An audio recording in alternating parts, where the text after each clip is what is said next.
Hello, today's reading is in the book of Job, and it's chapters 6 through 9, starting with chapter 6.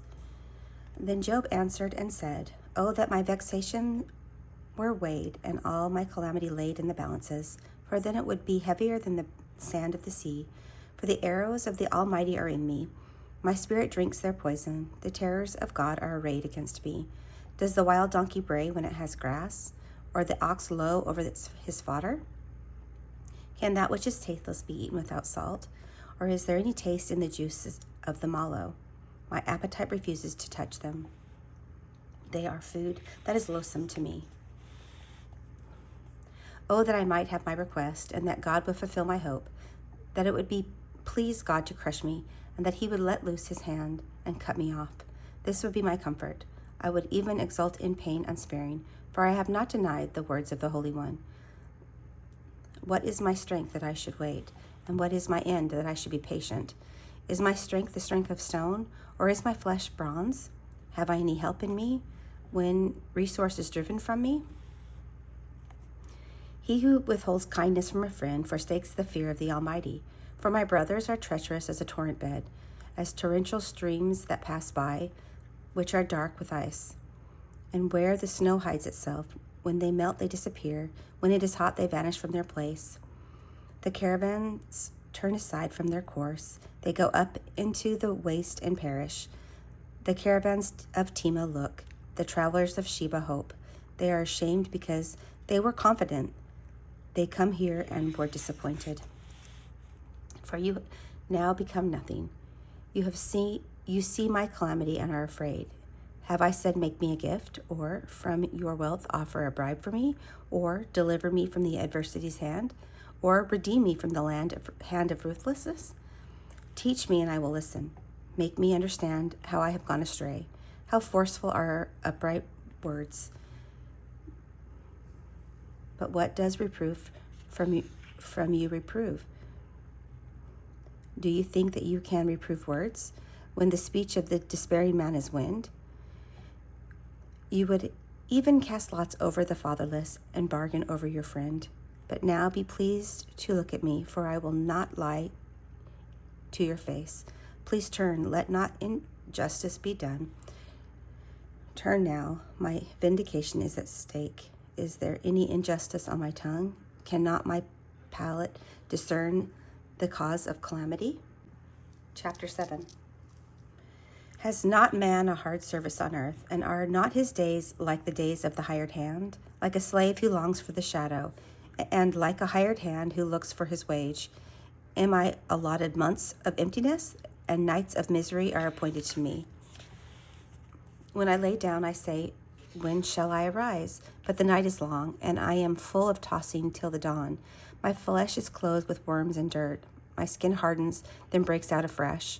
My days are swifter than a weaver's shuttle, and come to their end without hope. Remember that my life is a breath. My eye will never again see good. The eye of him who sees me will behold me no more. While your eyes are on me, I shall be gone. As the cloud fades and vanishes, he who goes down to Sheol does not come up. He returns no more to his house, nor does his place know him any more. Therefore I will not restrain my mouth. I will speak in the anguish of my spirit. I will complain in the bitterness of my soul. I am the sea, or a sea monster, that you set a guard over me. When I say my bed will comfort me, my couch will ease my complaint, then you scare me with dreams and terrify me with visions, so that I would choose strangling and death rather than my bones. I loathe my life. I would not live forever. Leave me alone, for my days are a breath. What is man that you make so much of him, and that you set your heart on him? Visit him every morning and test him every moment. How long will you not look away from me, nor leave me alone till I swallow my spit? If I sin, what do I do to you, you watcher of mankind? Why have you made me your mark? Why have I become a burden to you? Why do you not pardon my transgressions and take away my iniquity? For now I shall lie in the earth, and will seek me, but I shall not be. Chapter 8. Then Bildad the Shuhite answered and said, How long will you say these things, and the words of your mouth be a great wind? Does God pervert justice, or does the Almighty pervert the right? If your children have sinned against him, he has delivered them into the hands of their transgression. If you will seek God and plead with the Almighty for mercy, if you are pure and upright, surely then he will rouse himself for you and restore your rightful habitation. And though your beginning was small, your latter days will be very great. For inquire, please, of bygone ages, and consider what the fathers have searched out. For we are but of yesterday, and know nothing, for our days on earth are a shadow. Will they not teach you and tell you and utter words out of their understanding? Can papyrus grow where there is no marsh? Can reeds flourish where there is no water? While yet in flower and not cut down, they wither before any other plant. Such are the paths of all who forget God. The hopeless of the godless shall perish. His confidence is served, and his trust is a spider's web. He leans against his house, but it does not stand. He lays hold of it, but it does not endure. He is a lush plant before the sun, and his shoots spread over his garden. His roots entwine the stone heap. He looks upon the house of stone. If he is destroyed from this place, then I will deny him, saying, I have never seen you. Behold, this is the joy of his way, and out of the spoil others will spring. Behold, God will not reject a blameless man, nor take the hand of evildoers. He will yet fill your mouth with laughter and your lips with shouting.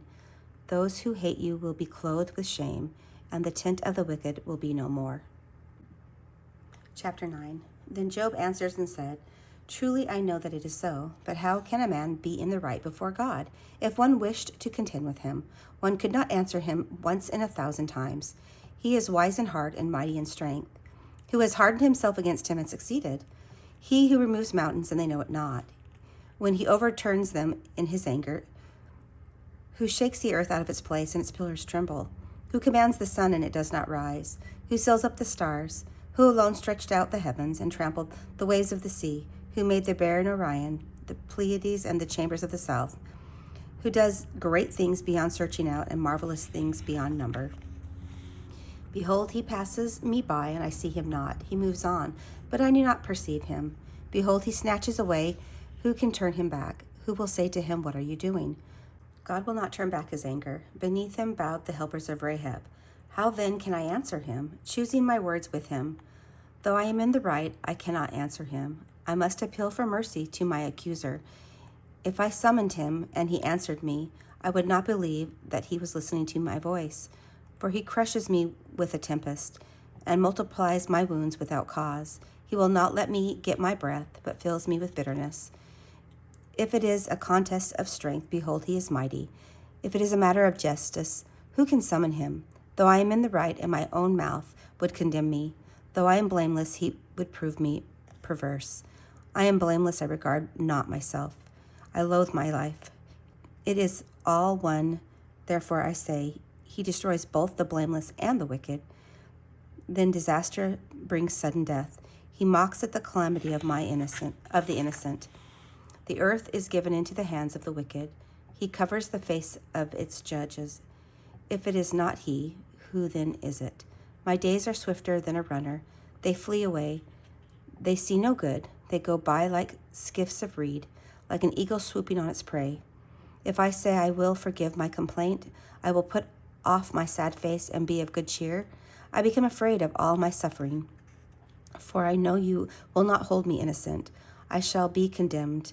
Why then do I labor in vain? If I wash myself with snow and cleanse my hands with lye, yet you will plunge me into a pit, and my own clothes will abhor me. For he is not a man as I am, that I might answer him, that we should come to trial together. There is no arbiter between us, who might lay his hands on us both. Let him take his rod away from me, and let not dread of him terrify me. Then I would speak without fear of him, for I am not so in myself.